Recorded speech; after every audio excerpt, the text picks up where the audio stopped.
Both of you want to play the hero for some waitress. Walk away, or this gets messy," Officer Kane Ryder said, as his hand stayed locked around Lila's arm. He looked at Calder Thorne and Brennan Thorne with the contemptuous ease of a man convinced he was untouchable. Then he turned his back on them like they were nothing. Like the uniform, the rank, and their years of classified operations meant nothing inside this diner. Calder and Brennan held their ground, steady and unmoving. Years of military discipline kept both men composed. What Ryder couldn't possibly know was that the Navy SEALs he just dismissed had dismantled more dangerous operations than this, and had never once walked away from one unfinished. Before continuing, comment where in the world you are watching from, and make sure to subscribe, because the next story is one you cannot miss. The sign was hand-painted, crooked letters on a piece of plywood nailed to a fence post at the edge of the highway ramp. Millie's Diner. Best biscuits in 3 counties. Calder Thorne drove past it without slowing down. "No," he said. "You didn't even look at it." I looked. Brennan Thorne twisted in the passenger seat and watched the sign disappear behind them. He pressed a hand to his chest like a man who'd been wounded. "3 counties, Calder. It says 3 counties. It says somebody painted a sign. A man with conviction painted that sign." Brennan settled back and crossed his arms. A man who believed in something. Calder said nothing. He kept both hands on the wheel and his eyes on the road. They had been driving since well before dawn. Kings Bay was many hours behind them. Home was still a few hours ahead. The only thing he wanted was a shower, a real bed, and a long stretch of silence. The truck slowed down. Brennan didn't say a word. He just looked out the windshield with a small, satisfied smile. Calder took the exit ramp. Harland Falls, Georgia, wasn't much to look at from the road. A gas station, a dollar store, a used car lot with plastic flags strung between the light poles, the kind of town that the interstate was built to bypass, and mostly did. But Millie's Diner sat right on Route 9, like it had always been there and always would be. Red vinyl booths in the windows, a hand-lettered chalkboard by the door advertising the day's special. The parking lot had several cars in it early in the morning, which was all the review either man needed. Calder pulled in. The bell above the door announced them when they walked in. Cool air hit them. The good kind of diner cool. The kind that smells like coffee and bacon grease and something that takes you back to somewhere you can't quite name, but know you've been before. The place was about half full. 2 older farmers sat at the counter on chrome stools, bent over their mugs like they'd been there since sunrise, and planned to stay until midday. A young couple in a corner booth was coaxing a toddler into eating scrambled eggs. A woman near the window had a paperback open in front of her, a half-eaten piece of pie beside it. The photographs on the far wall covered it almost completely. Faces of regulars going back decades, smiling out at the room like a family reunion that never quite ended. Calder looked at the farmers, the woman with the book, the photographs. Some places just feel like something, he thought. Hard to explain. Easy to feel. They slid into the back booth. She appeared almost immediately. She was young, moving through the diner the way someone moves when they know every inch of the place by heart. Not rushed, not slow, just sure of herself. Her uniform was clean and pressed. Her hair was pulled back neat. She had a smile that she gave freely and a way of looking at you that made you feel like you were the only table in the room. "Good morning, gentlemen." Her name tag read Lila. She set down 2 menus without being asked and flipped to a fresh page in her order pad. "Coffee to start?" "Please," Brennan said. Then he looked at the chalkboard on the wall. "Are the biscuits as good as the sign says?" She didn't hesitate. "Better." Calder looked up. "Bold claim." "Bold biscuits." She smiled and poured the coffee without spilling a drop. Give me a few minutes and you'll stop questioning the sign. Brennan pointed at Calder. He didn't want to stop. Most people don't. She tucked the coffee pot under her arm and looked at Calder directly. Most people who don't stop are wrong. Calder almost smiled. Almost. 2 orders of biscuits and gravy. Good choice. She took the menus back and headed toward the kitchen with the ease of someone who'd made that walk countless times. Brennan lifted his mug. I like her. You like everybody. I like good people. He sipped his coffee and leaned back. She's good people. You can just tell. Calder picked up his own mug. Outside the window, Route 9 rolled past quiet and unhurried. A town going about its morning like nothing in the world was wrong. He let himself relax, just a little. They were just passing through. That was all this was. The biscuits were everything the sign promised. Calder was halfway through his second one when the bell above the door rang again. He didn't look up right away. He was reaching for his coffee. Brennan was saying something about the gravy. It was a good morning. A quiet one. Then he felt it. He couldn't explain it exactly. It wasn't a sound. It wasn't anything he could point to. It was more like a change in pressure, the way the air in a room shifts when something bad walks into it. His body recognized it before his brain did. Years of training had made him that way. He looked up. 2 officers stood just inside the door. The first one was big, not tall, just wide and solid, like something that had been pressed into its shape by force. His uniform was tight across the shoulders. His name tag read Titor.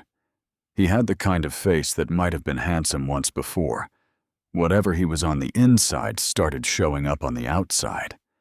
His eyes moved across the diner slowly, taking inventory, deciding what was his.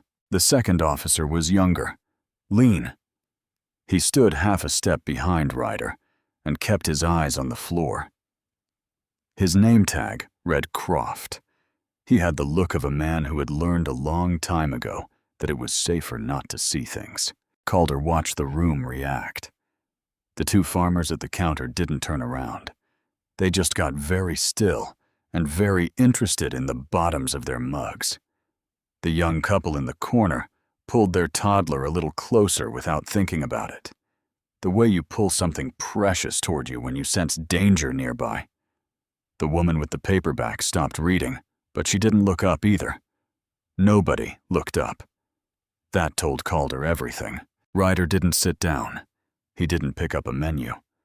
He walked straight to the counter with the slow, deliberate stride of a man who had never once in his life walked into a room he didn't own. He stopped and looked down the counter until he found what he was looking for. Then he pulled out a stool, sat down, and drummed his knuckles on the counter 3 times. Loud. Sharp. Like he was knocking on a door he already owned. Hey. He didn't say please. He didn't say excuse me. He just said it at the kitchen. At nobody in particular. Like the word itself was a command. Hey, somebody want to get out here? Lila came out of the kitchen with a coffee pot in her hand. She saw him. The smile she'd been wearing since Calder and Brennan walked in didn't disappear exactly. It just went somewhere far away behind her eyes, where it couldn't be touched. Officer Ryder. Her voice was steady. What can I do for you? Worry for you. Ryder leaned back on his stool and looked her up and down slowly. Not fast. Not subtle. The kind of look designed to make a person feel small. He let the silence stretch out longer than it needed to, just because he could. Got a complaint filed against you, he said finally. Register came up short last Saturday night. Customer says they watched you pocket it right off the counter. The diner went quiet. Not the good kind of quiet. The held breath kind. Lila blinked. That's not true. Customer filed a report. What customer? Her brow came together. Genuinely confused. Not defensive. Confused. I worked that whole shift. Nobody said a word to me. Nobody complained about anything. Saturday was a normal night. Ryder shrugged like that was beside the point. Well, somebody had something to say about it after the fact. "Who?" she asked. "Who filed this report?" He didn't answer that. He just smiled the same flat smile and kept going like she hadn't asked at all. Because here was the truth, sitting right there in the open for anyone willing to see it. There was no customer. There was no complaint. There was no incident report with a name and a signature sitting in some filing cabinet down at the station. There was nothing. There had never been anything. Ryder had walked into this diner with a story he made up himself, and he was telling it with a straight face because he had done it before, and nobody had ever made him stop. No. He smiled. It didn't reach his eyes. "That's real interesting, Lila, because you were the only one working the counter all night. So either the money walked out on its own, or he let that hang there deliberately. Let the whole room hear what he wasn't saying." Manager Otis Grant appeared from the back office doorway right on cue, like a man who had heard his name called and wasn't sure whether to answer it. He stood there in his manager's apron and looked at the floor and said absolutely nothing. He could have said the register balanced that night. He could have said he pulled the receipts himself, and every dollar was exactly where it was supposed to be.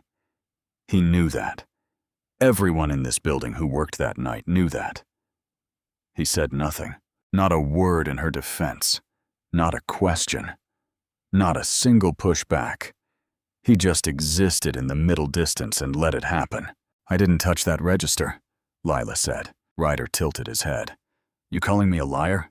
"I'm telling you the truth." He stood up off the stool slowly. He straightened his belt, adjusted his badge, took his time. Every movement said the same thing. "I am not in a hurry because you are not a threat to me." He walked around to her side of the counter, into her space, close enough that she had to look up at him. "Here's what's going to happen," he said, his voice dropping low. "You're going to take off that little apron, and you're going to come down to the station with me, and we're going to sort this out. And if you've got nothing to hide, then you've got nothing to worry about." He paused. "Right? I have tables. They'll survive. I'm in the middle of my shift. Take off the apron." Each word landed like something thrown. He shot a glance back at the room, at the farmers, at the couple, at every person in that diner who was currently staring hard at the table in front of them. His expression said, "You see this? Nobody's stopping me. Nobody ever stops me." Then he turned back to Lila and snatched her by the forearm. His fingers dug in hard, not a grip, a vice, yanking her forward so fast she stumbled into the counter's edge and knocked the coffee pot sideways. It hit the surface with a crack. Brown coffee splashed across the counter and dripped onto the floor. The whole diner flinched. Lila sucked in a sharp breath through her teeth. She didn't scream. She didn't cry. But her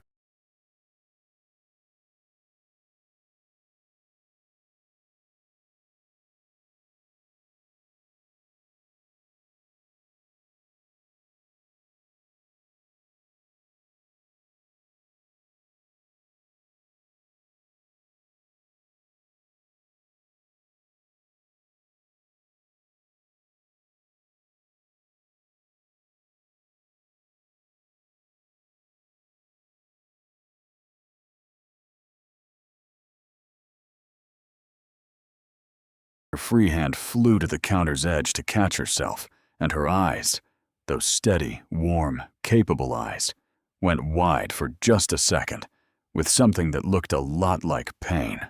Calder set down his coffee cup. He set it down slowly and deliberately, the way a man sets something down when he has decided he is done sitting still. Brennan already had his phone on the table, camera facing forward. His thumb hovered over the screen.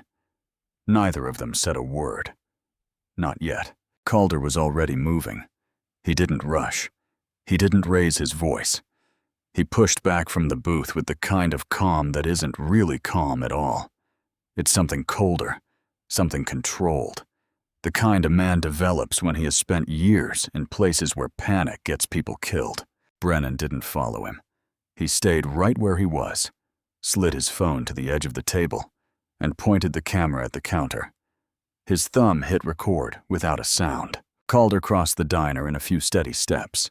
He stopped a short distance from Ryder, close enough to be heard, far enough to be seen by every single person in the room. "Officer." His voice was level, unhurried. It cut right through the silence like a blade through still water. "Take your hand off her arm." The whole diner held its breath. Ryder turned around slowly. His eyes traveled up Calder's frame.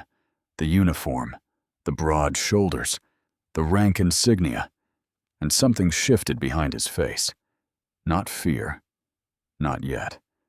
Just the look of a man doing quick math and deciding he didn't like the numbers.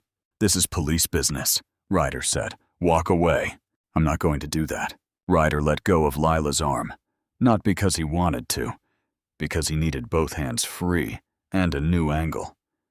He squared up to Calder and pulled himself to his full height, which still wasn't enough. "You got a problem, soldier?" "Navy." Calder reached into his breast pocket and produced his military ID. He held it out flat so the entire room could read it.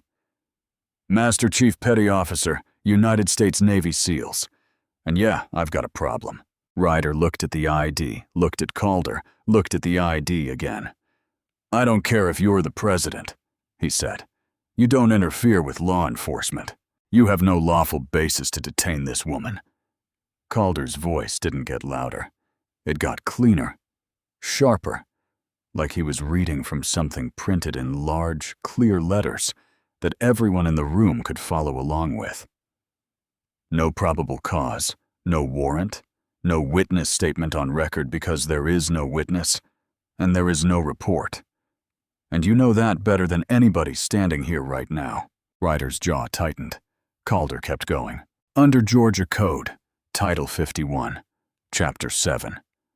What you just did, grabbing this woman, pulling her physically, making her stumble, that is unlawful restraint. That is battery, and it happened in front of a room full of witnesses." He paused just long enough to let that land. "And a camera." Ryder's eyes cut sideways to the back booth. Brennan gave him a small wave. "Phone still recording." For the first time since he walked through that door, something flickered across Ryder's face that wasn't confidence. Croft, still standing by the door, shifted his weight from one foot to the other. He looked at his partner. He looked at the floor. He looked at Calder. He looked like a man who was beginning to understand exactly which side of history he was standing on. "You are making a big mistake," Ryder said. Low. Private. Just for Calder. "I've made mistakes before." Calder didn't blink. "This isn't one of them." The silence stretched out. Then Eder smiled. That flat, practice smile that didn't mean anything good. He straightened his badge, took one long look around the diner, making sure everyone saw him leaving on his own terms, and then pointed a finger at Lila. "This isn't finished," he said. "I'll be back with documentation, and next time your little bodyguards won't be here." He turned and walked out. Croft followed without a word. The bell above the door rang behind them. Nobody moved. Then the farmer at the counter, the older one, the one who had been staring into his coffee mug since the moment Ryder walked in, turned around on his stool and started clapping. Slow at first. Then the woman with the paperback joined him. Then the young couple. Then the other farmer. It built into something that filled the whole room and bounced off the photographs on the wall and rose up to the ceiling. Lila stood at the counter. Her arm was red where Ryder's fingers had been.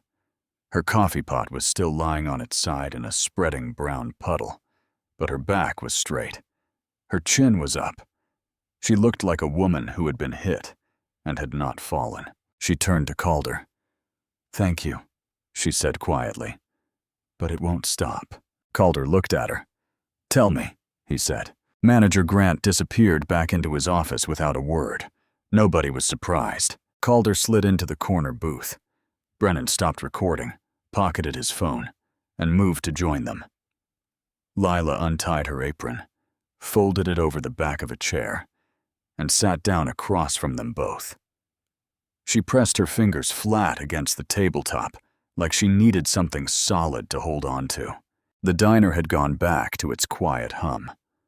The farmers returned to their coffee. The woman with the paperback found her page. Everyone was pretending very hard that everything was normal. Lila looked at her hands for a moment. Then she looked up. "His name is Silas," she said. "My little brother." She said it the way you say the name of someone you're scared for. Carefully, like the name itself was something fragile. "He does HVAC work, heating and cooling. Has his own clients. Good reputation. Never been in trouble a day in his life." She paused. "Some time ago, Ryder pulled him over on Route 9, right out front practically. No broken taillight. No expired tags. No reason at all." Brennan leaned forward. "What happened?" "Ryder made him get out of the car, searched the whole vehicle, made Silas stand on the side of the road for a long stretch, while he ran his name over and over." Her jaw tightened at the memory. Silas said cars were slowing down to look.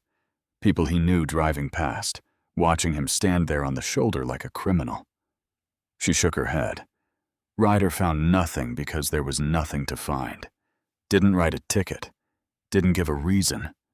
Just let him go like it was nothing. "But Silas didn't let it go," Calder said. "No." She almost smiled at that. "He's not built that way. He filed a formal complaint with the sheriff's department, wrote it all out himself, submitted it the right way, through the right channels." Her almost smile faded. "Not long after, a woman named Hattie Cole, she lives on Route 9, she saw the whole stop from her front porch. She got a visit from 2 officers, plain clothes. They sat outside her house for a while, then knocked and asked her some questions." Lila's voice stayed even, but her fingers pressed harder into the table. "Her statement was never recorded, never made it into the complaint file." The diner felt smaller than it had a minute ago. "Days after Silas's complaint was officially logged," Lila said, "Ryder pulled him over again." She stopped, swallowed. This time, Ryder said he found drugs in Silas's trunk. Said there was a bag of meth sitting right there in plain sight when he opened it. She looked at Calder directly. "Silas has never touched drugs. Not once. Not ever. I would know. I am the only family he has got, and I would know." The words sat on the table between them like something heavy. "He's been in county jail for days," she said. "His trial starts soon, and yesterday—" Her voice caught for just a second. Just 1 second. She pulled it back. "Yesterday, his public defender called me and said he was withdrawing from the case. Something about a conflict of interest. Wouldn't explain it. Just said he was off the case, and Silas would need to find other representation." "Days before trial," Brennan said quietly. "Days before trial." She nodded. "I've been calling lawyers, legal aid, anyone I can find. Nobody's moving fast enough. Nobody's moving at all." She looked down at her folded apron.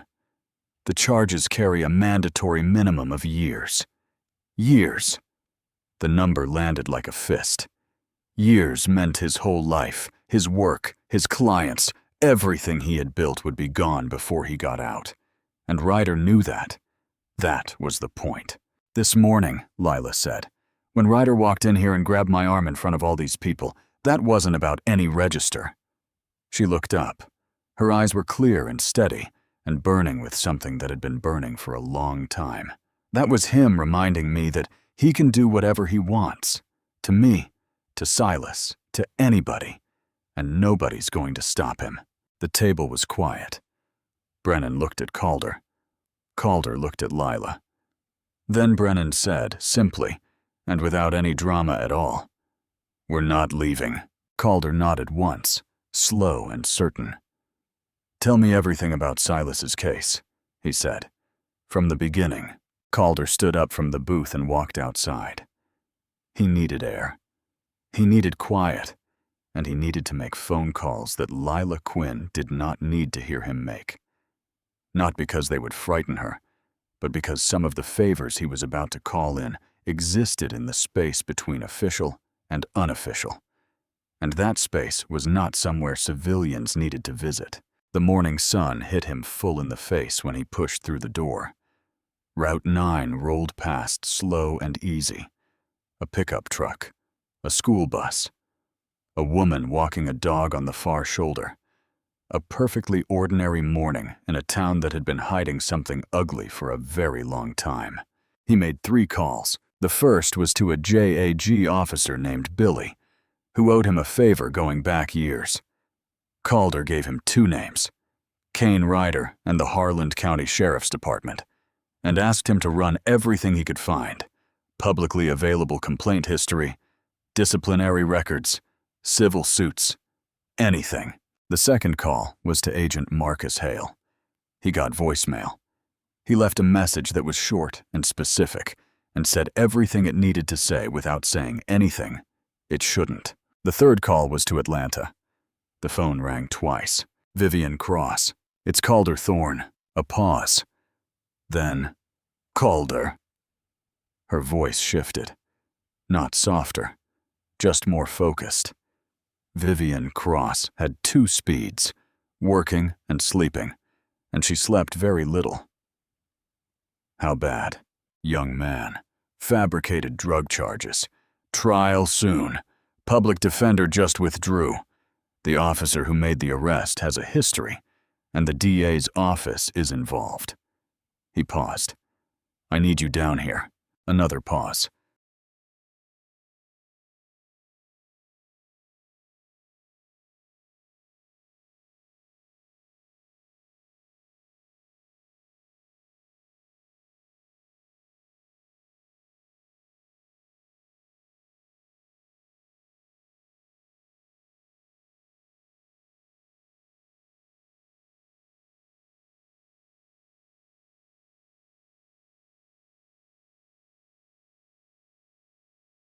Shorter this time. Where's here? Harland Falls, Georgia, Route 9. I know where that is.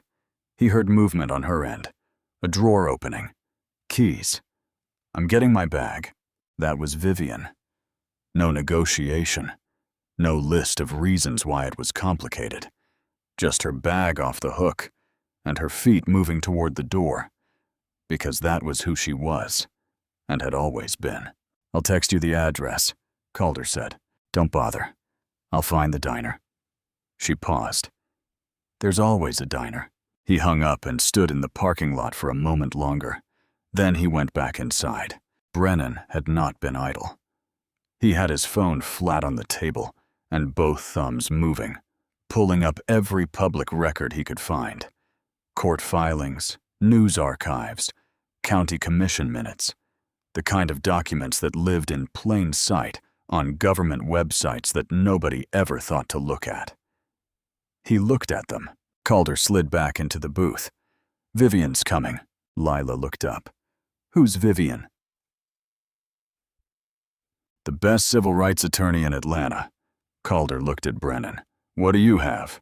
Brennan turned his phone around and set it on the table between them. The DA prosecuting Silas's case, he said. His name is Reginald Langford. Calder read the screen. Then he went very still. Billy called me back while you were outside, Brennan said. Ran the names like you asked. He tapped the phone. Reginald Langford and Kane Ryder are brothers-in-law. Langford married Ryder's sister years ago. They are family. The word landed in the booth like a stone, dropped into still water. Lila stared at the phone. They're family, Brennan said, and it goes further than that. He scrolled down. In recent years, 3 people filed formal complaints against Ryder. 3 separate incidents. 3 separate people who decided to do the right thing and go through the proper channels. He looked at Lila. Sound familiar? She said nothing. First one moved out of town months after filing. Second one recanted. Withdrew the complaint completely. No explanation on record. Brennan paused. Third one is currently sitting in the state penitentiary on a conviction prosecuted personally by Reginald Langford. The booth was absolutely silent. Calder looked at the table. He was putting it together the way he put everything together, methodically, completely, without room for the comfortable lie that this was coincidence. This was not one bad cop having a bad day. This was a system built carefully, maintained quietly, designed to make sure that anyone who challenged Kane Ryder ended up worse off than before they tried. Lila had understood this in her bones for months, but hearing it laid out in plain language, piece by piece, was something different. Something that made her press her hand flat over her mouth for just a moment. Calder turned to her. "Your brother didn't lose this fight," he said. His voice was quiet, but it did not waver. They just made sure he was fighting it alone. He looked at her steadily. He's not alone anymore. Vivienne Cross arrived in the evening. She drove a dark blue sedan that was dusty from hours on the highway and pulled into the motel parking lot like she owned it. She was sharp-featured and dressed in a charcoal blazer over a white blouse that somehow still looked pressed after the long drive. She had a leather briefcase in one hand and a rolling carry-on in the other, and she moved like a woman who had learned long ago that time spent slowly was time wasted. Calder met her in this parking lot. She looked him up and down once. "You look tired. You look like you drove for hours." "I did." She handed him the carry-on without breaking stride.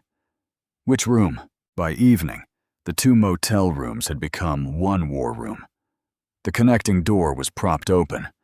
Brennan had his laptop open on one bed and several legal pads spread across the other. Vivian had commandeered the small desk and covered it with documents she had pulled and printed at a copy shop on Route 9. Silas's arrest report, the complaint filing, Langford's public case history, everything she could get her hands on in hours of driving and thinking simultaneously. Lila sat in the corner chair. She had her hands wrapped around a cup of gas station coffee that had gone cold. She wasn't drinking it.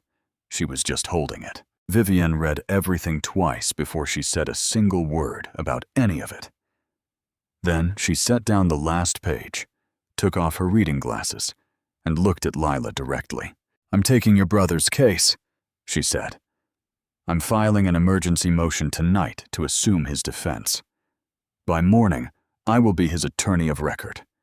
She paused. "I need you to tell me everything you know, not what you think matters. Everything," Lila told her. Vivienne wrote without looking up. Her handwriting was small and fast, and covered the legal pad in straight, dense lines. She asked questions that cut to the exact center of things. No warm-up, no easing in. What time was the second stop? What road? What direction was Silas traveling? Had he been to any location that day that could explain being in that area? Who knew he filed the complaint? How long between the filing and the arrest? Lila answered every question. Calder and Brennan listened and said nothing. This was Vivian's room now. When Lila finished, Vivian tore the top sheet off the legal pad and pinned it to the wall above the desk with a thumbtack she produced from her blazer pocket like she had been expecting to need it. "Here is what we are working with," she said. "Days remaining. No defense attorney on record as of this morning. A compromised DA who is family to the arresting officer. A judge who has spent decades in the same county as both of them." She capped her pen. "The case against Silas looks airtight on paper. That means our job is to find the paper that isn't there." Brennan looked up from his laptop. "I'm already mapping every camera within a couple of blocks of the arrest site." "Good." Vivian pointed at Calder. "I need your federal contact, the one you mentioned on the phone. Hale. Get him on standby. I don't know yet what we'll need him for, but I want him warm." She turned back to her desk. "I'm filing the motion in the next hour.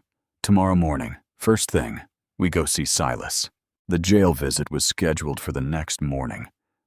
Calder had been in difficult rooms before, rooms where everything was wrong and the air itself felt hostile. But there was something about a county jail visiting room. The fluorescent light, the bolted-down furniture, the thick reinforced glass.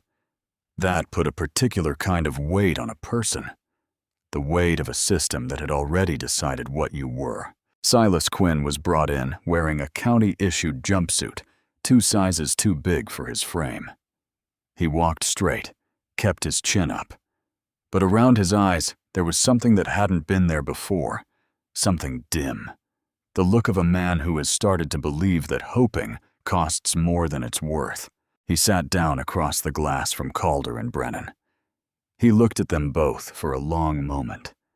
2 big men in civilian clothes, who were strangers to him in every sense. "Why are you doing this?" he asked. Calder leaned forward. "Because your sister asked us to," he said. "And because it's right." Silas looked down at his hands. They were folded on the table in front of him. The hands of a man who fixed things for a living, who had built something honest from nothing, who had filed a legitimate complaint through legitimate channels and been destroyed for it. Then he looked back up, and he told them everything. Silas's account was precise. That was the first thing Calder noticed. The kid didn't ramble, didn't exaggerate.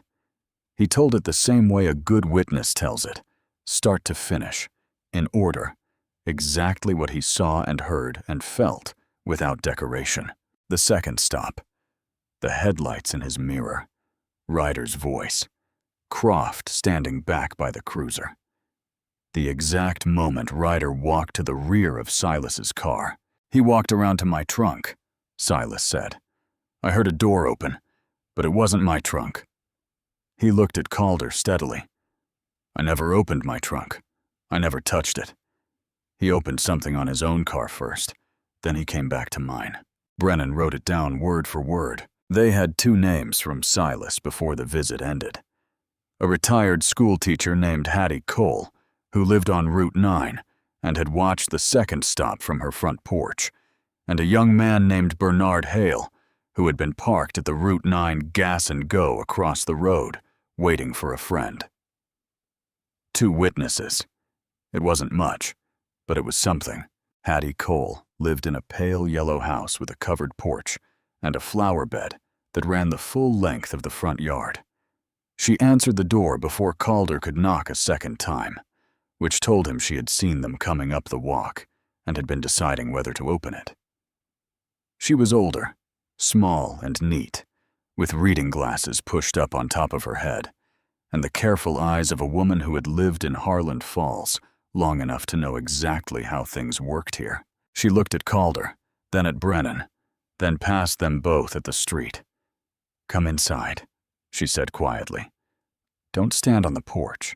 She had sweet tea ready, which meant she had been expecting someone eventually.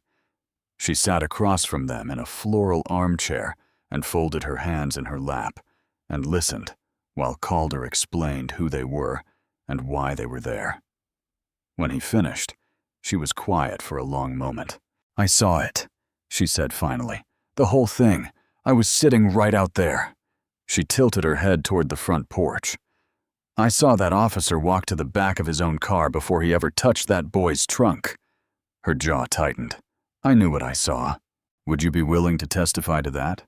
Calder asked. She looked at her hands. The silence stretched long enough to tell its own story. "I've lived here my whole life," she said. "My daughter lives a few streets over. My grandchildren go to school in this county." She looked up. "I know what happens to people who make trouble for Kane Ryder." "Mrs. Cole," Calder leaned forward. "Silas Quinn is a young man. He filed a legitimate complaint, and he's sitting in a cell for it. You may be the only person who can—" "I know that." Her voice came out sharper than she intended. She softened it. "I know that, young man. I've been knowing that for days, and it has not let me sleep." She looked out the window toward Route 9. "Let me think on it. Come back tomorrow." It wasn't yes, but it wasn't no. Bernard Hale was young and lived in a studio apartment above a laundromat on the south end of town. He cracked the door open a few inches and looked out at them through the gap like a man who had learned to be cautious about who he let in. Brennan explained the situation in plain, direct terms. No pressure, just the facts. Bernard shook his head. I can't get involved in anything right now. Why not? Brennan asked. Bernard looked at the floor. I got a warrant. Traffic stuff. Nothing serious. But if I start making noise, they'll use it. Brennan looked at Calder. Calder gave him a small nod. Give me until tomorrow morning, Brennan said. I'll have that warrant resolved through proper channels. Legally, cleanly. It'll be handled. Bernard looked at him for a long time. You can do that? Yes. Another long look. Then Bernard opened the door a little wider. Okay, he said. Tomorrow morning. If it's handled, I'll sign a statement. By the following morning, Brennan had the warrant resolved.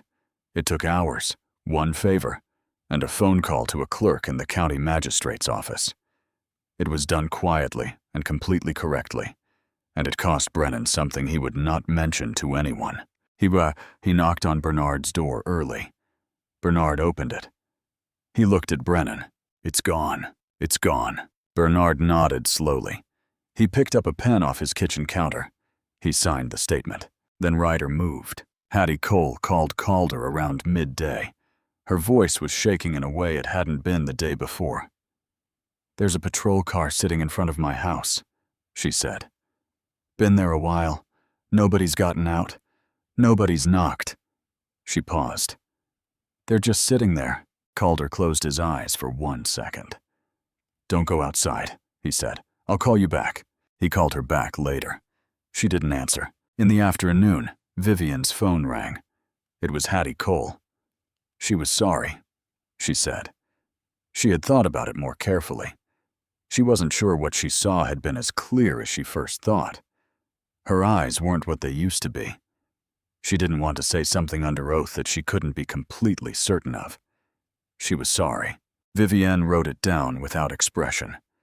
She thanked Mrs. Cole and ended the call and sat quietly for a moment with her pen in her hand. Bernard's phone went straight to voicemail that evening. His apartment, when Brennan drove past, was dark. A neighbor said he had packed a bag and gone to stay with family. She didn't know where. Calder stood in the parking lot of the motel with his arms crossed and looked at the sky. Ryder was watching. Ryder had always been watching. And tomorrow, Silas's trial was closer. Brennan didn't sleep that night. Calder came out of the bathroom late and found him exactly where he had been for hours, sitting on the edge of the bed, laptop open, empty coffee cups lined up on the nightstand like a timeline of how long he had been at it. Go to sleep, Calder said. In a minute. Calder looked at the screen. Lines of data, file logs.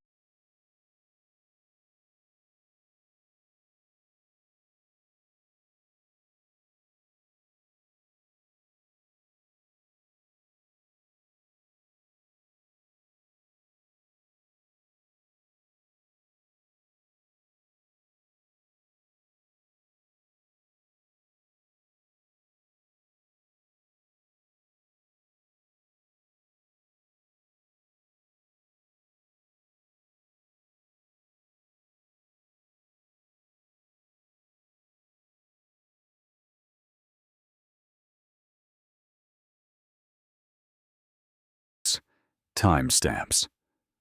What are you looking at? Ryder's body camera footage from the night of Silas's arrest. Brennan didn't look up. Or rather, I'm looking at where it isn't. Calder sat down on the other bed. The official story was simple. Ryder's body camera had malfunctioned during the stop. The file was corrupted.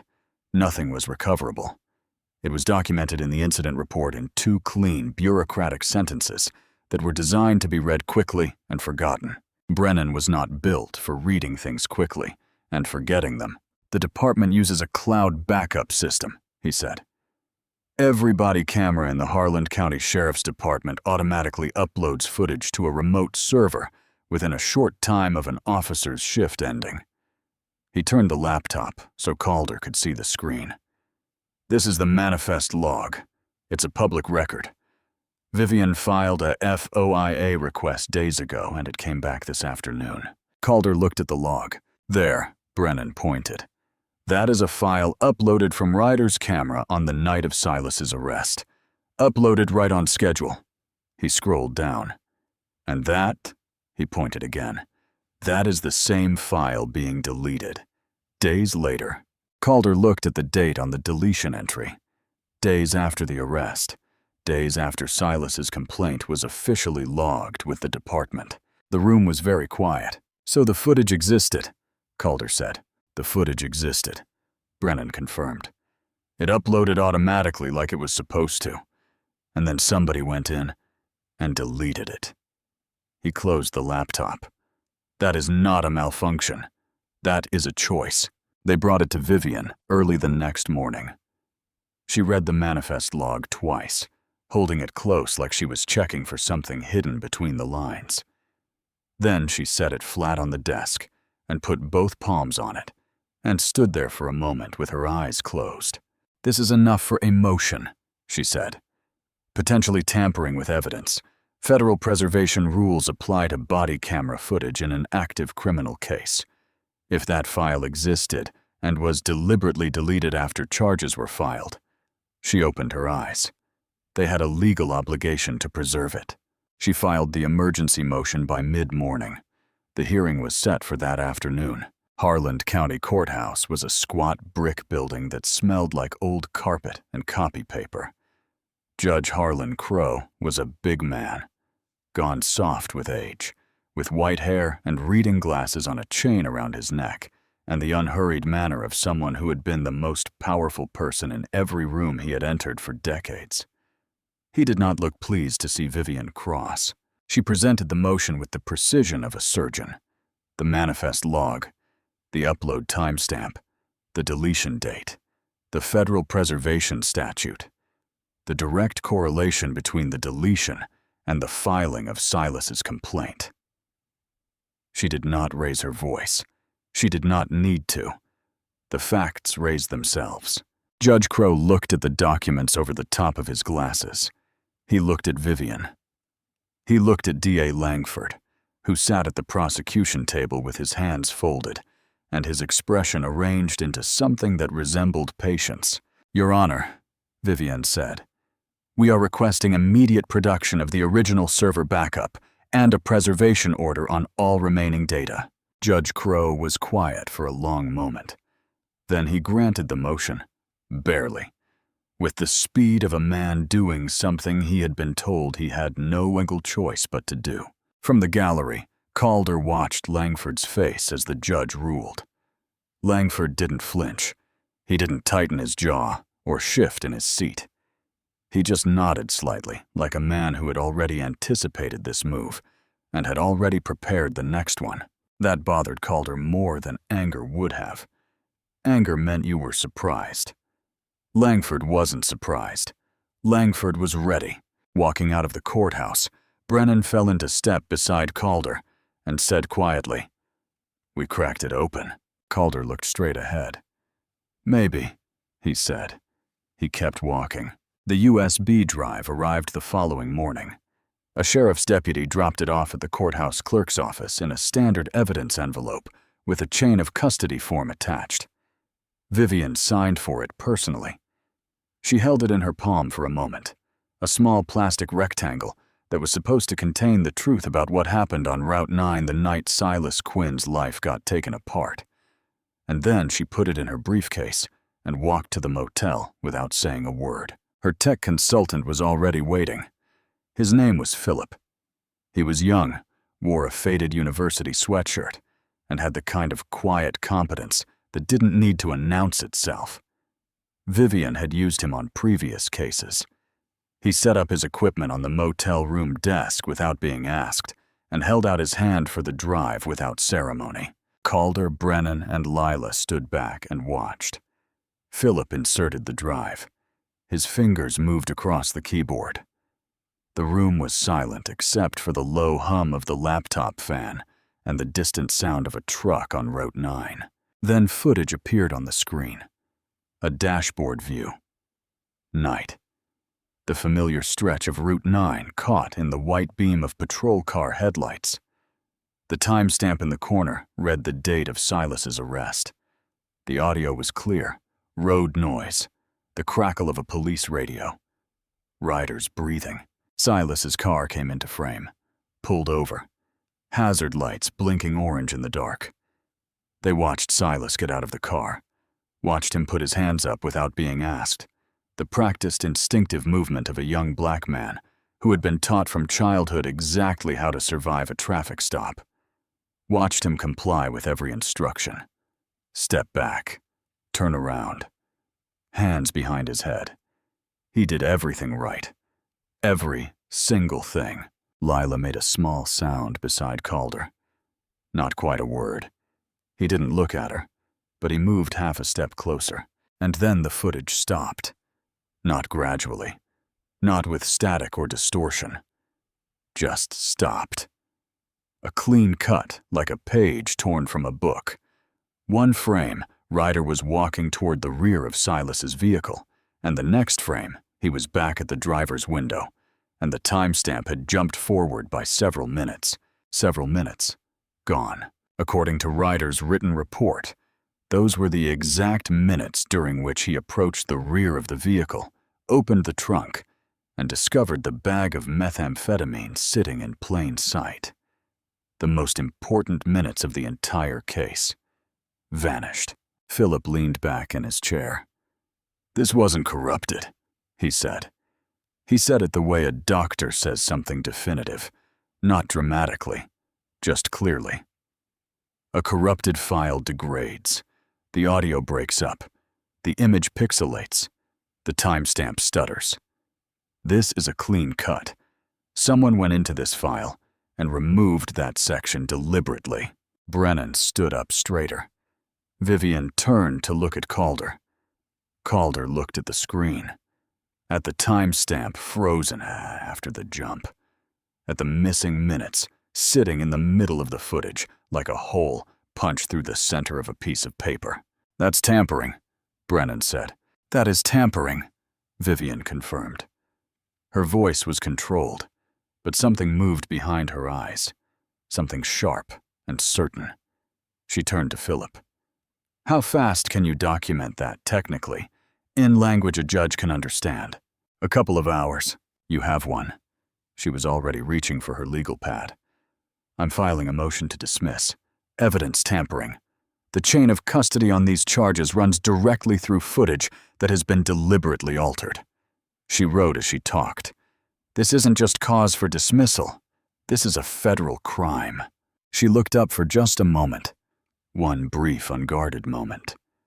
The room felt different. Lighter.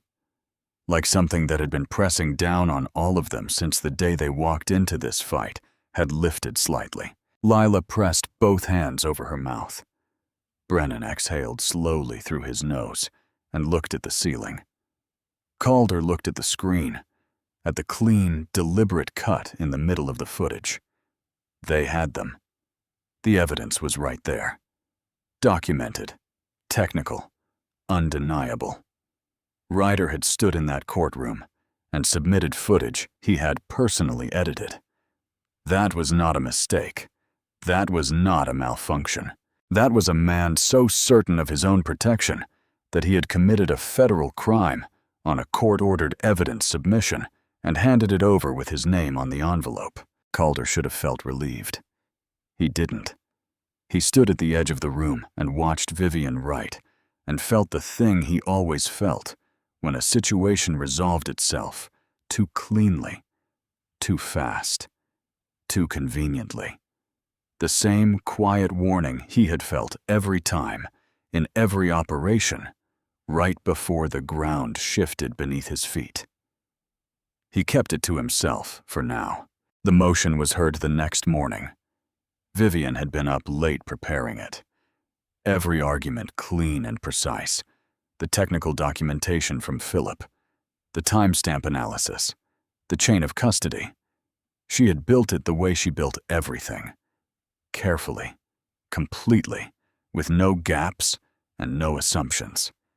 She walked into that courthouse looking like a woman who had already won. Judge Crow called his hearing to order.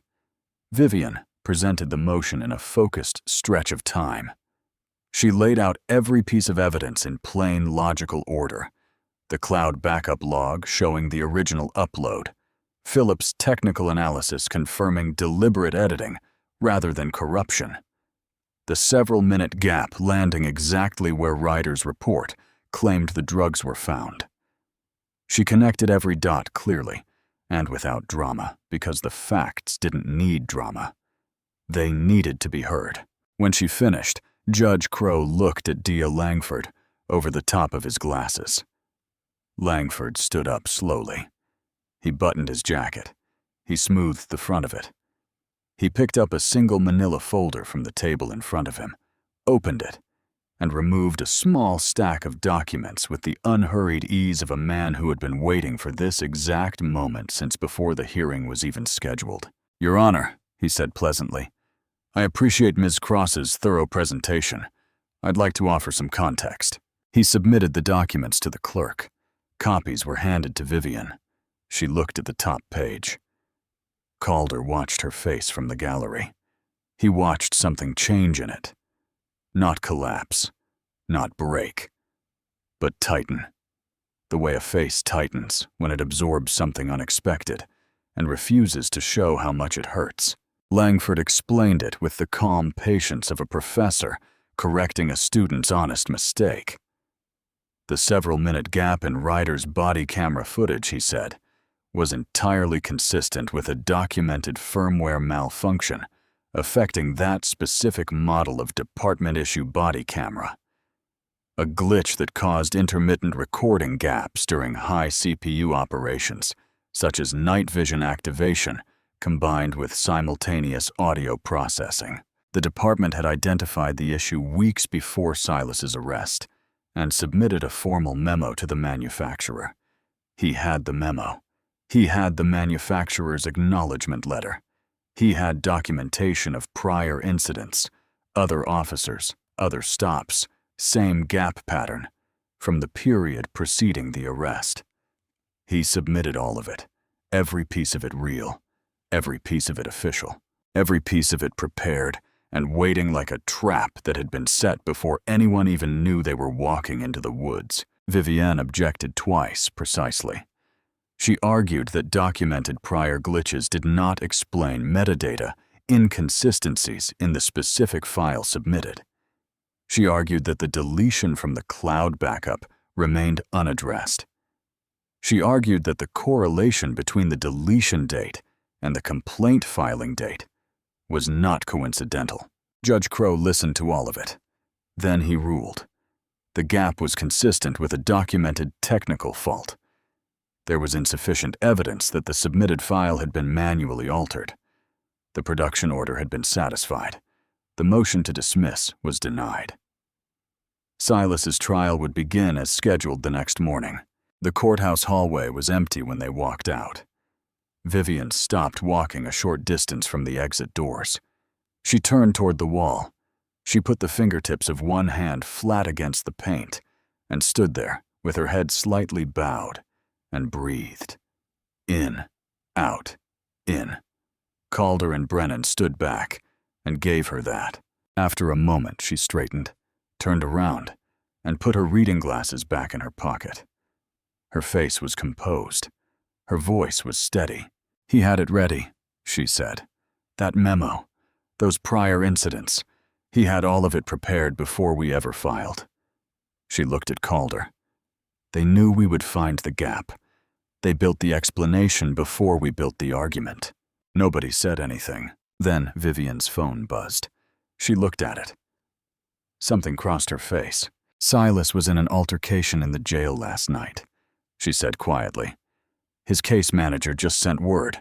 Says it was minor. Says he's fine." She paused. "He is not fine." Ryder's reach went inside the walls, too. Calder looked at Brennan. Brennan looked at the floor. Lila had been standing 2 steps behind them the whole time. She was young, and she had not eaten since the day before, and she had just watched the best attorney she had ever seen get the floor pulled out from under her in open court. She looked at the exit doors. Then she looked at Calder. "They're going to take him from me," she said. Quiet, not a question. Just a woman standing at the edge of something terrible, looking down. Calder looked at her, then at Brennan. Brennan shook his head slowly. "No, they're not." Calder took out his phone. He walked to the far end of the hallway. He found the number he had not used in years, a number he had kept for a moment exactly like this one, hoping he would never need it. He pressed call. "Hale," he said, "I need you to look at a metadata file, tonight." Nobody slept. Vivian sat at the desk with her reading glasses on and worked through every document in the case file for the 5th time, looking for anything she might have missed. Lila sat in the corner chair with her knees pulled up and her phone in her hand, checking it every few minutes, like Silas might somehow call from inside a county jail late at night. Brennan had his laptop open and his headphones around his neck and was doing what he did best, pulling footage, cross-referencing timestamps, following threads that most people wouldn't have thought to pull. Calder sat on the edge of the bed and waited. He was good at waiting. It was one of the things the Navy had built into him so deep it had become part of his structure. You did your preparation. You put your people in position. And then you waited with your whole body alert and your face completely still until the moment came. The moment always came. His phone rang late. He was outside in the parking lot before the second ring finished. "Hale." "Yeah." Agent Marcus Hale had a voice like gravel on a tin roof. Low, flat, carrying no more weight than it needed to. "I looked at your file." A pause, not hesitation. The pause of a man choosing his words with the precision of someone who understood that words once spoken became part of the record. The file submitted to the court and the file that was originally uploaded to that cloud server are not the same file, Hale said. The backup log contains a cryptographic hash, basically a digital fingerprint, of every file at the moment it's uploaded. That hash is permanent. It doesn't change. Another pause. The hash of the original upload does not match the hash of the file on that USB drive. Calder stood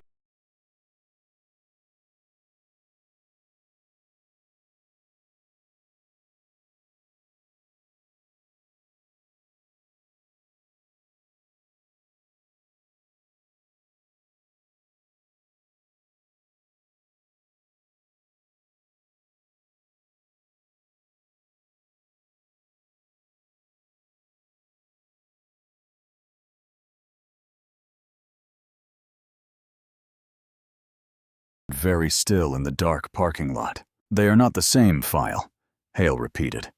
"Somebody took the original, edited it, and submitted the edited version to the court. The original fingerprint proves it. Can you document that?" "Already did. I'm sending it now." Calder heard keys clicking. "But that's not all." Calder waited. "The metadata embedded in the submitted file, the edited one, contains a device identifier. Every time a file is opened and saved on a computer, that machine leaves a fingerprint in the metadata, an ID number registered to the specific device." Hale paused. "I ran that ID against the Harland County Sheriff's Department Equipment Registry." The parking lot was completely silent, not even wind. "It's registered to a department-issued laptop," Hale said, "assigned to Officer Kane Ryder." He let that sit for exactly 1 second. The edit was made days after the arrest, days after the formal complaint was logged.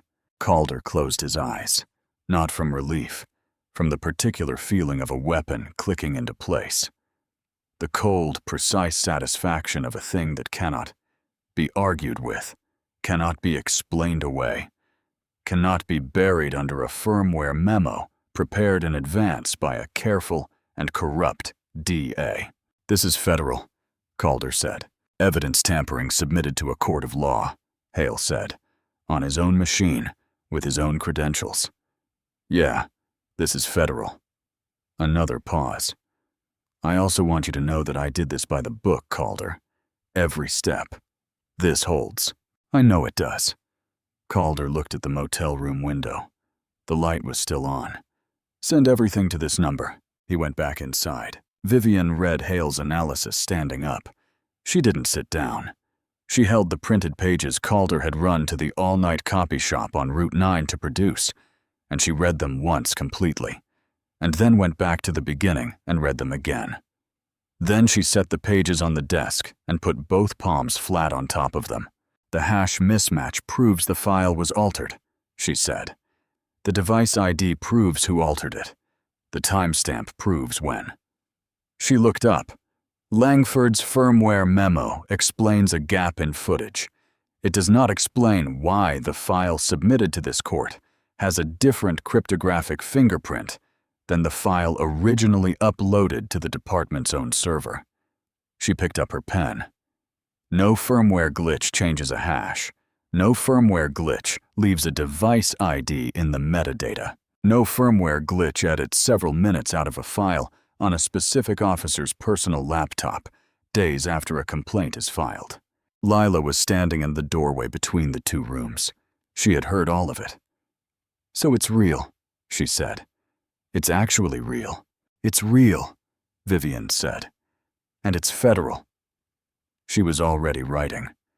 We're not going back to Judge Crow. She looked at the clock on the wall. Late. I need one more thing, she said. She looked at Brennan. Tell me what you found on that real estate camera. Brennan turned his laptop around. Been sitting on this for hours, he said. Wanted to make sure before I said anything. The screen showed a paused video feed. Grainy night shot.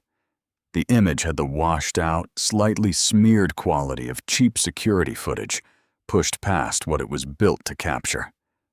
At the top right corner of the frame was the logo of Harland County Realty.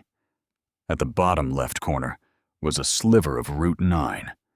Just the edge. Just enough, like the road had leaned into the shot without meaning to.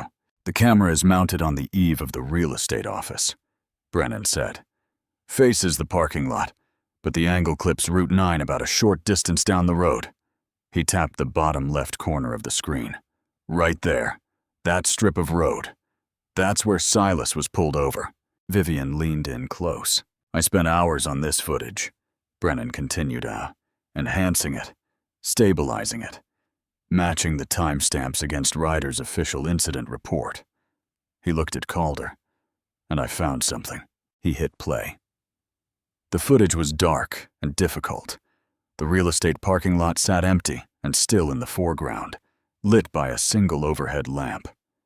Route 9 in the bottom corner was barely visible. A thin strip of pale road surface caught between the camera's edge and the darkness beyond it. Then a vehicle pulled into frame on Route 9, a patrol car. It moved slowly and pulled to the shoulder and stopped. Its lights stayed on. Brennan paused the footage, pointed to the timestamp. This is several minutes before Silas's car appears in the frame, he said. Several minutes before the STI officially began. He hit play again. A figure got out of the driver's side of the patrol car.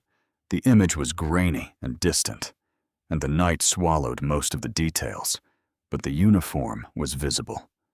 The build was visible, and the movement, deliberate, purposeful, unhurried, was visible. The figure walked to the rear of the patrol car, opened it, reached inside, removed something. The object was small, and the image was too degraded to identify it with certainty. But the action was clear. The figure held something, looked at it briefly, and then closed the rear of the vehicle. Then the figure walked back to the driver's side and got in. Brennan paused it again. The room was absolutely silent. Several minutes later, Brennan said quietly, Silas Quinn's car appears on that road. The stop begins.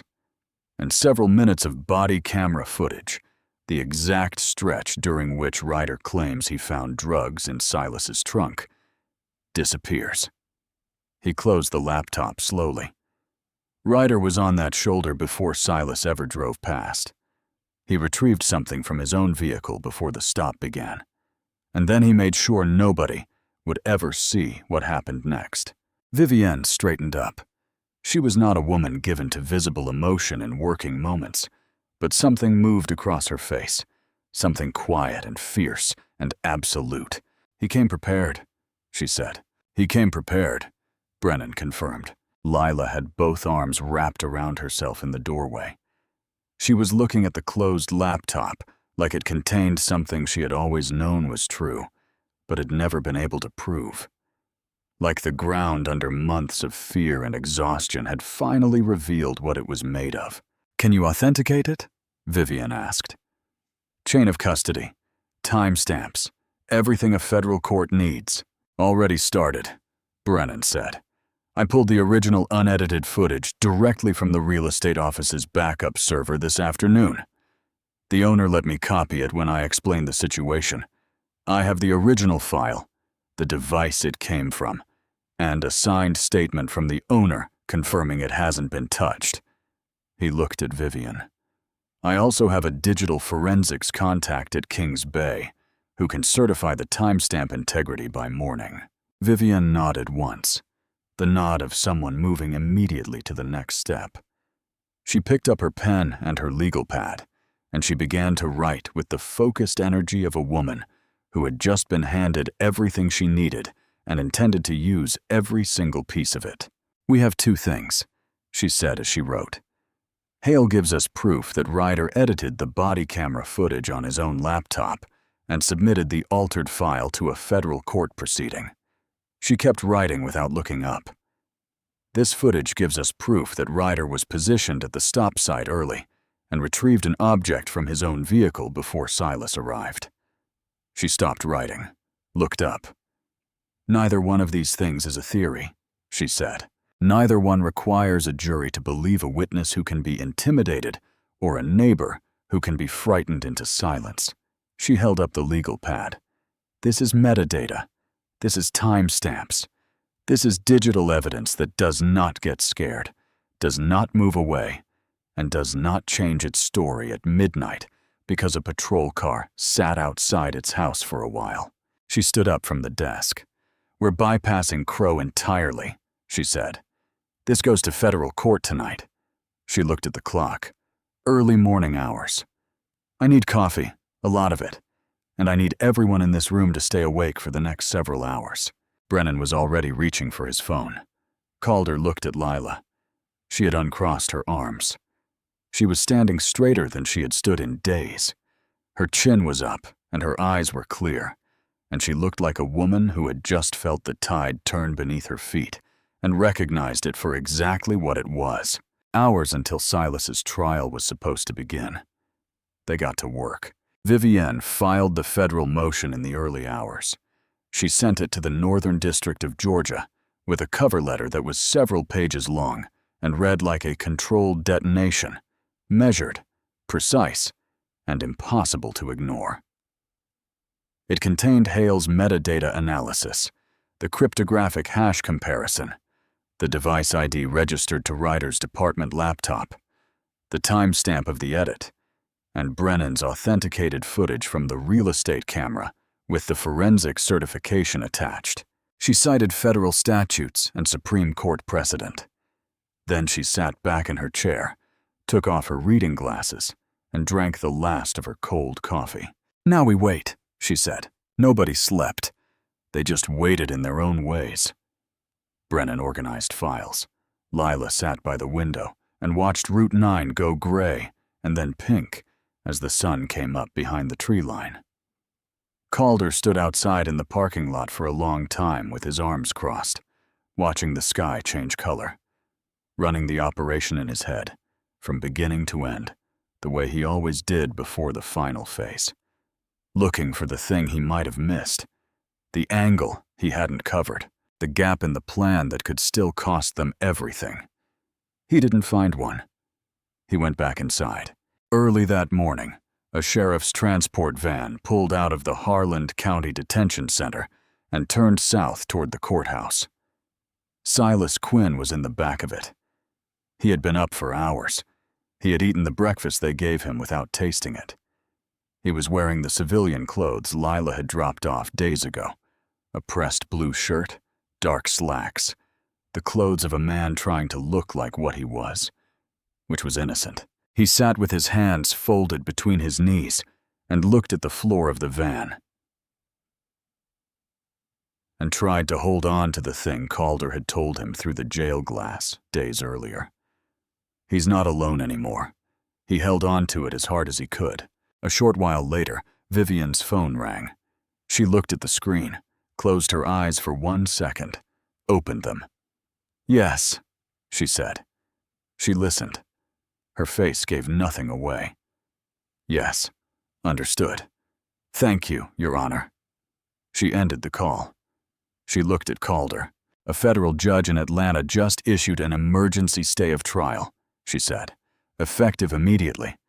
Silas's case is frozen, pending a federal review of the evidence tampering allegations."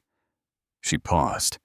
"The stay order is being transmitted to the Harlan County Courthouse clerk's office right now." Lila made a sound that was not quite a word. Calder nodded once, slowly. "Let's go," he said. The courthouse parking lot was quiet when they arrived. A few cars, a news van from a Savannah TV station that had picked up the federal filing from the court's public docket overnight. Someone at the station had been paying attention. 2 court clerks smoking by the side entrance. An ordinary morning in Harlan Falls, Georgia, except that standing beside his patrol car near the far end of the lot, watching the transport van pull in, was Officer Kane Ryder. He was in full uniform, badge polished, arms crossed. He had the look of a man attending a ceremony he had organized himself, comfortable, certain, completely in control of how this morning was going to go. He watched the transport van park. He watched the side door open. He didn't notice the 2 men in dark suits walking across the parking lot toward him until they were close. They had their credentials out before he could speak. Calder watched it happen from a distance. He watched Ryder look at the badges, watched him read them, watched something move across his face that Calder had never seen there before in all the days since this began. Something that started at the eyes and traveled down and changed the whole shape of the man's expression from the inside out. He knew. He knew before they said a word. The senior agent spoke. His voice didn't carry across the parking lot, but his posture said everything. Ryder's chin dropped slightly. His arms came uncrossed. His hands moved to his sides. Then the agent produced a document, and Ryder looked at it, and whatever was left of his certainty left his body all at once, visibly, like air going out of something. He was placed under arrest early that morning. Federal charges, evidence tampering, civil rights violations under color of law, filing false police reports, obstruction of justice. The transport van sat nearby with its engine still running. Inside it, a young man in a pressed blue shirt had no idea that the person who had destroyed his life was standing in handcuffs in the parking lot outside. Croft was in the lobby when he saw it through the glass doors. He stood completely still for several full seconds. Then he walked to the nearest bench and sat down heavily and put his head in both hands. A courthouse security guard looked at him. "You okay?" Croft looked up. His face had the wrecked, pale look of a man who had just watched something he had been pretending wasn't coming arrive right on schedule. "I need a lawyer," he said. Then, moments later, in a voice barely above a whisper, "And I want to make a statement." Croft's lawyer arrived a short while later. She was a public defender named Castillo, young, fast, clearly competent, and she spent time in a private room with Croft before she came out and told the federal agents that her client was prepared to cooperate fully in exchange for consideration on the lesser charges. The senior agent, whose name was Dimitri, listened to her terms without expression, and then made a call to the U.S. Attorney's office that lasted a short stretch of time. Then he came back and said, "We're ready when he is." Croft talked for hours. Calder and Brennan didn't hear it in real time. Nobody did except the agents, the attorneys, and a federal court reporter whose fingers never stopped moving. What they learned came in pieces through Vivian, who had contacts inside the federal building in Atlanta, who knew how to say a great deal while technically saying very little. But the shape of it became clear quickly. Croft had been Ryder's partner for years. In that time, he had watched things he should have stopped and said nothing about, things he should have reported, and convinced himself, in the particular way, that weak people convince themselves of terrible things, that staying quiet was just survival and not complicity. He was wrong. He had known he was wrong for a long time. He named multiple cases, separate incidents over years, in which Ryder had used his badge as a weapon against people who had challenged him, inconvenienced him, or simply existed in his path on the wrong day. Traffic stops that were never about traffic, searches that were never about evidence, charges that were never about the law. He named the dates. He named the locations. He described conversations, specific words, specific phrases that passed between Ryder and DA Reginald Langford before formal charges were ever filed in those cases. Informal calls, texts, a standing lunch at a steakhouse on the county line every other week where the two men discussed over their meals which cases needed to move fast and which complaints needed to disappear, and which witnesses had suddenly become uncertain about what they saw. Langford didn't just prosecute the cases Ryder brought him. He shaped them. He prepared for challenges before they were filed. He built contingencies like the firmware memo into cases before defense attorneys even knew which way the wind was blowing. He had been doing it for years with the smooth, practiced ease of a man who had never once been asked to explain himself and had stopped expecting that he ever would be. Croft knew about the body camera edit, not the technical details. He wasn't that kind of careful. But he knew. He had been in the patrol car when Ryder spent a long stretch on his laptop the night after the arrest. He had asked what Ryder was doing. Ryder had told him to mind his own business in language that was clear about what the consequences of not minding it would be. Croft had minded his own business. He said that, into the record with his head down and his voice flat, and the particular exhausted honesty of a man who had run out of places to hide from himself. Reginald Langford resigned around midday. His assistant released a 2-paragraph statement to the local press, citing personal health concerns and a desire to spend more time with his family. It was the kind of statement that said nothing, and everyone understood perfectly. The State Bar Association opened a formal investigation before the afternoon was out. Several of Langford's past convictions, cases where Ryder had been the arresting officer, were immediately flagged for review by the State Attorney General's office. Judge Harlan Crow filed a recusal notice from every pending case involving the Harlan County Sheriff's Department that afternoon. His clerk released it without comment. The Georgia Bureau of Investigation arrived in Harlan Falls later. Unmarked vehicles. Agents. They went directly to the Sheriff's Department and asked for the records room. By mid-afternoon, the Department of Justice had opened a preliminary inquiry into the Harlan County Sheriff's Department for pattern and practice civil rights violations. The inquiry had been triggered by Vivian's federal filing, which had not limited itself to Silas's case alone.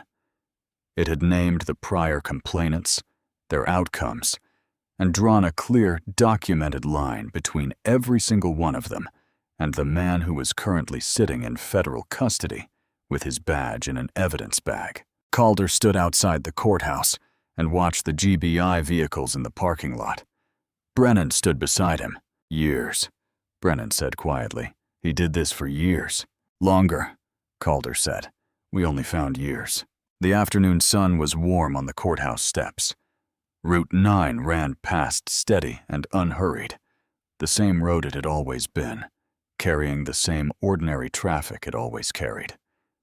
except that today, for the first time in a very long time, something in this town had shifted.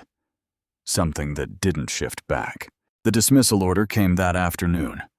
A federal public affairs officer read it aloud in the courthouse hallway, a narrow corridor with fluorescent lights and scuffed linoleum floors that had seen a lot of things go wrong over the years and had never once cared. He read it in a flat official voice that gave no particular weight to any individual word, because official voices never do. But every word landed anyway. Charges dismissed with prejudice, with prejudice. That meant permanent. That meant final. That meant Kane Ryder could rot in federal custody for the rest of his natural life, and nobody, not another DA, not another judge, not another corrupt machine in another county, could ever pick these charges back up and use them against Silas Quinn again. Done. Finished. Gone. The public affairs officer folded the order, tucked it under his arm, and walked back down the hallway the way he had come. His shoes squeaked on the linoleum. Nobody moved for a moment. Then Vivian Cross exhaled, long and slow and complete, and pressed 2 fingers to the bridge of her nose and stood very still with her eyes closed. It lasted a few seconds. That was all she gave herself. Then she opened her eyes, straightened her blazer, and turned to face the room. Calder was looking at the door at the end of the hallway, the one that led to the side entrance, the one they said Silas would come through. It took a short while, minutes of the 4 of them standing in that hallway, Calder, Brennan, Vivian, and Lila, not talking much, not needing to. Brennan checked his phone. Vivian reviewed something in her briefcase. Calder stood with his arms at his sides and watched the door. Lila watched the door too. She had her hands clasped in front of her, and her back straight, and her chin level. She was young, and she had worked double shifts and eaten vending machine dinners, and made phone calls that rang out to voicemail, and stood in her own workplace, while a man grabbed her arm, and a room full of people looked at the floor. She had sat in courtrooms and motel rooms and a county jail visiting room. She had not broken. Not once. Not even close. The door opened. A corrections officer came through first, then Silas. He was still in his civilian clothes. The pressed blue shirt, the dark slacks, the clothes of an innocent man who had spent days being treated like he was something else. He came through the door, blinking slightly, the way people blink when they step from one kind of air into another. He looked at the hallway, at the fluorescent lights, at Vivian, at Brennan. Then he found his sister. Lila didn't run. She walked, steady and purposeful, the way she did everything, the way she carried plates and refilled coffee, and stood her ground in a diner, and refused to be made small. She crossed the hallway in a few steps, and when she reached him, she put both hands on either side of his face and held it. She looked at him for a long moment. His face, his eyes, the bruise along his jaw that was yellowing now at the edges. All of him. Silas's chin trembled once. He pressed his lips together hard and held it. The hallway was quiet. What passed between them in that moment was not something the narrative attempted to capture. Some things belong only to the people inside them. Days of a fabricated charge, years hanging over a young man's head like a blade on a string. The particular terror of a system turning against you, and the particular relief of discovering it, could still be stopped. That lived between Lila and Silas, and nowhere else. After a moment, she pulled him close, and he dropped his head, and let her hold him the way younger siblings let older ones hold them, when there is nobody watching, and the pretending is finally over. Calder turned away. Gave them that. Brennan looked at the ceiling for a moment with his jaw set, and his eyes bright, and his expression arranged into something that was not going to be called what it was. Vivian closed her briefcase with a soft click. After a moment, Brennan said quietly, not to anyone in particular, just to the air, "You know, I really just wanted the biscuits." Calder stood with his back to the room and his arms crossed. Something happened at the corners of his mouth. Not a smile exactly. Something better. If you enjoyed the story, leave a like to support my channel, and subscribe so that you do not miss out on the next one. On the screen, I have picked 2 special stories just for you. Have a wonderful day.